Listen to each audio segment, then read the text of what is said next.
Sou o Padre Peter Stilwell, sou diretor da revista Communio, da edição portuguesa. A revista deixou de ser publicada por causa da questão da pandemia e também da morte do seu fundador cá em Portugal, um dos seus fundadores, o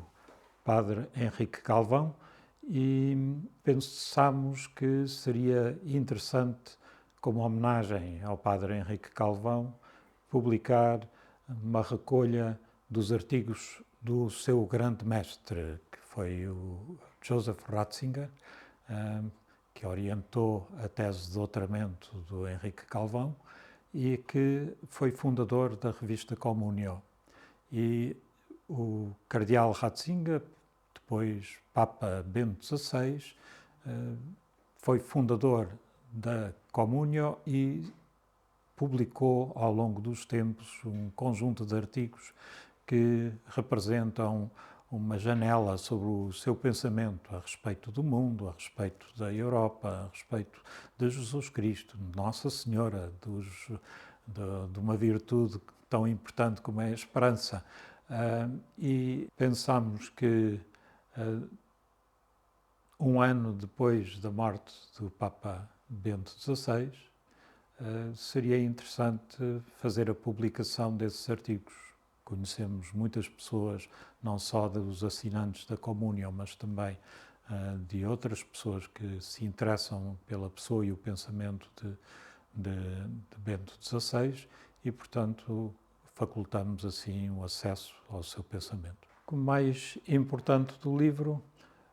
chamaria a atenção para o conjunto de artigos a respeito da Europa, que, sendo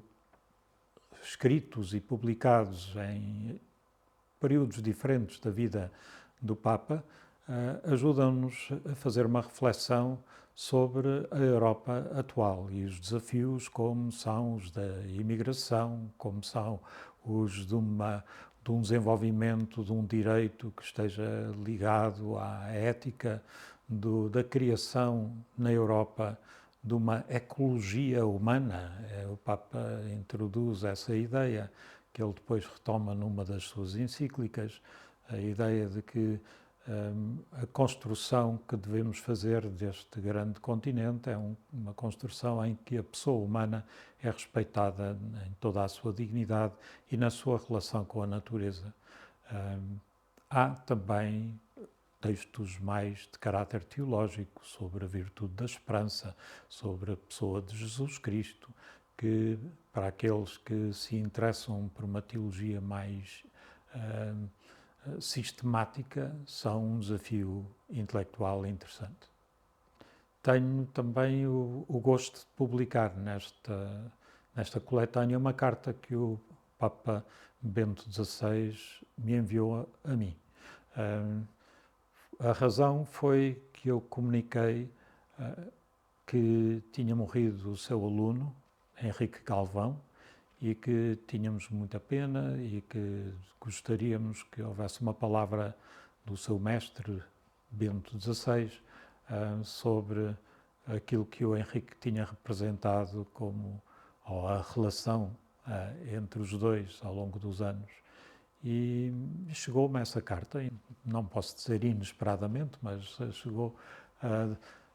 não esperava que chegasse do próprio punho do Papa, e foi assim que chegou, e achei que era importante como homenagem ao Henrique e como sinal do interesse de Joseph Ratzinger pelos seus alunos, que a carta fosse publicada.